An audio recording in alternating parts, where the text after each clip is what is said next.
Gate के जो exam है 2027 में जो होने वाला है उसमें अभी 6 महीने के आसपास का समय बचा है और लास्ट के 6 मंथ दोस्तों बहुत ज्यादा क्रूशियल होते हैं। जो भी इन 6 महीनों को सही तरीके से यूटिलाइज कर लेता है उस बच्चे का सिलेक्शन हो जाता है, और जो लास्ट के 6 महीने में सही तरीके से नहीं पढ़ता है वो हमेशा एक और अटेम्प्ट फिर देता ही देता है। तो अभी तक यदि आपने कुछ भी पढ़ाई नहीं की है तब भी एक डिसेंट रैंक यहां से आ सकती है, ठीक है, यदि आप अपना 100% देंगे बचे हुए 6 महीने में।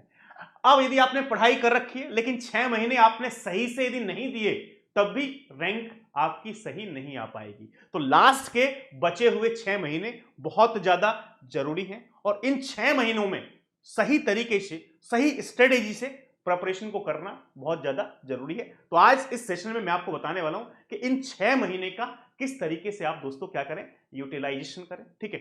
और अब समय आपके पास बर्बाद करने के लिए बिल्कुल भी नहीं है। बहुत सारे बच्चे ऐसे हैं जो अब भी सोच रहे हैं कि अभी से भी यदि 1 साल 1 महीने बाद मैंने तैयारी स्टार्ट की तब भी मेरा सिलेक्शन 2027 में हो सकता है। भाई मैं आपको बता दूं समय बहुत लिमिटेड है और अब आपको एफर्ट अच्छे से लगाने पड़ेंगे तभी आपका सिलेक्शन 2027 में हो सकता है, नहीं तो एक और साल का आपको वेट करना पड़ेगा। ओनली 6 मंथ लेफ्ट, यस 6 महीने बचे हुए हैं। 6 month are enough for serious aspirant but not for careless. यदि कोई बच्चा सीरियस है तो 6 महीने में वो बच्चा बहुत अच्छा कर सकता है और ऐसे बहुत सारे बच्चे हैं जिन्होंने 6 महीने में एक शानदार रैंक दोस्तों क्या की है, अचीव की है। यदि उन्होंने की है तो आप भी रैंक दोस्तों क्या कर सकते हैं, अचीव कर सकते हैं, ठीक है। लेकिन एक चीज मैं आपको बता दूं, your biggest problem is not time, time नहीं है। बच्चे क्या गलती कर रहे हैं, not preparation, watching strategy video. रोज हम स्ट्रेटेजी वीडियो तो देखते हैं लेकिन उस स्ट्रेटेजी को फॉलो नहीं करते। तो मैं आपको एक बात बता दूं भाई, एक वीडियो देख लो, उस स्ट्रेटेजी को उस प्लानिंग को फॉलो कर लो तो सिलेक्शन हो जाएगा। 10 वीडियो देखने की कोई भी ज्यादा जरूरत नहीं है। Collecting PDF and notes, PDF और नोट्स कलेक्ट करते हैं हर जगह, हर टेलीग्राम ग्रुप में, ठीक है। क्या नोट्स मिल जाए, कहीं से लेक्चर मिल जाए, ठीक है, नोट्स कलेक्ट करते रहते हैं, ठीक है। मेकिंग अनरियलिस्टिक टाइम टेबल, ऐसा टाइम टेबल बनाते हैं जो रियल नहीं है, जो फेक टाइम टेबल है। तो भाई फेक टाइम टेबल से सिलेक्शन नहीं होता है। 18 घंटे का टाइम टेबल बना लिया लेकिन बात क्या है, पढ़ रहे हैं 2 घंटा भी नहीं, तो 18 घंटे के टाइम टेबल से कोई फायदा नहीं होने वाला है भैया। वॉचिंग टू फील मोटिवेटेड, ठीक है, waiting to feel motivated, wait कर रहे हैं जब मैं मोटिवेट हो जाऊंगा तब क्या करूंगा, तब पढ़ाई करूंगा। भाई मैं आपको बता दूं मोटिवेशन जो है वो मिलता ही, वो आता ही पढ़ने से। जब आप पढ़ेंगे तभी आपको अच्छा फील होगा, जब आप ज्यादा पढ़ेंगे तो और अच्छा फील होगा। तो यदि आप डिमोटिवेट हैं तो आप डिमोटिवेट तभी हो सकते हैं जब आप पढ़ नहीं रहे। जब आप पढ़ते हैं तो अंदर से खुद मोटिवेशन आता है और खूब अच्छा लगता है। तो भैया मैं आपको बता दूं यदि आप डिमोटिवेटेड हैं तो पढ़ना स्टार्ट कर दीजिए, ठीक है। यदि आप पढ़ रहे होंगे, यदि 7 से 8 घंटे कोई बच्चा डेली पढ़ रहा है वो डिमोटिवेट कभी नहीं हो सकता है।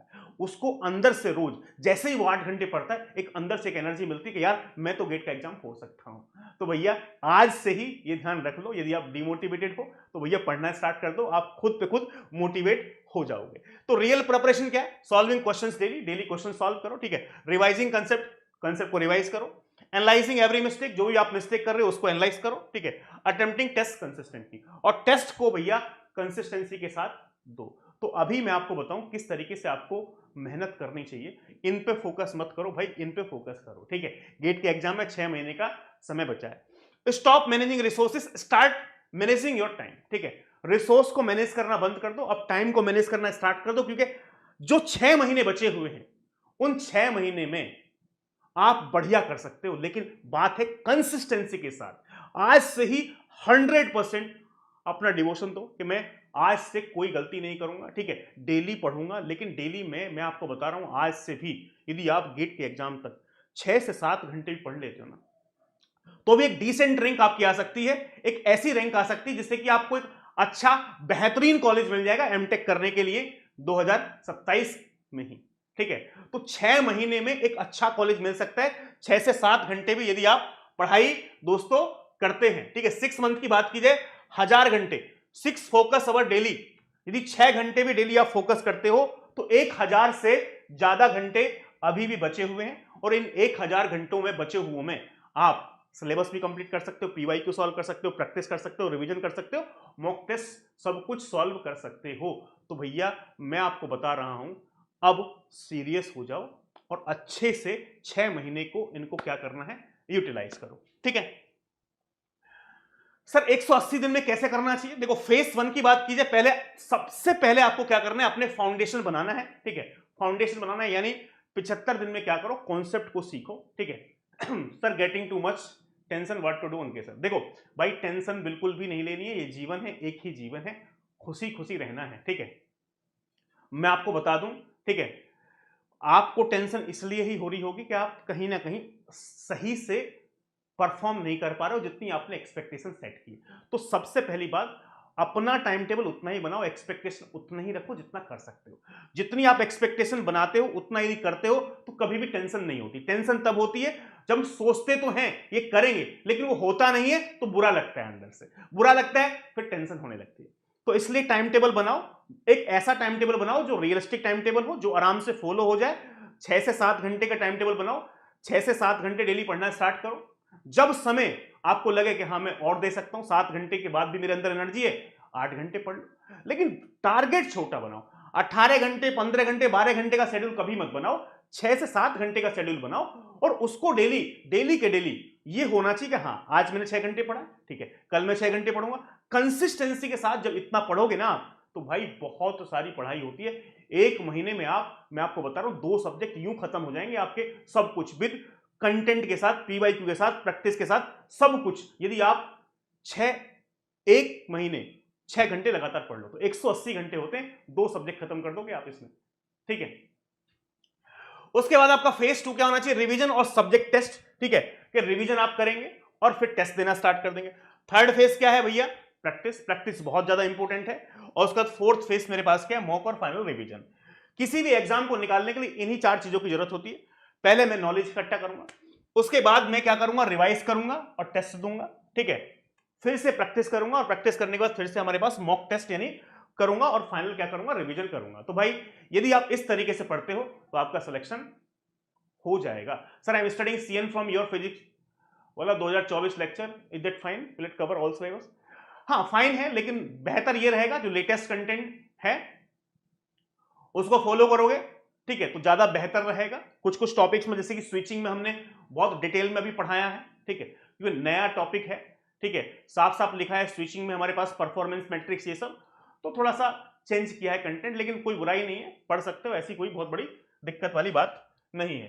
ठीक है लेकिन फिर भी सजेस्ट मैं ये करता हूं कि भाई आप लेटेस्ट कंटेंट को फॉलो करें। ठीक है, do not study every subject equally, her subject को इक्वली नहीं पढ़ना है आपको देखना है कि भाई किस सब्जेक्ट का वेटेज क्या है, वेटेज के हिसाब से आप क्या करो, 3 चीजों में डिवाइड कर लो। ठीक है, ग्रुप ए हाई वेटेज, ऐसे सब्जेक्ट जो हाई वेटेज हैं, हाई वेटेज रखते हैं, ठीक है, और जहां से क्वेश्चंस हर साल पूछे ही पूछे जाते हैं।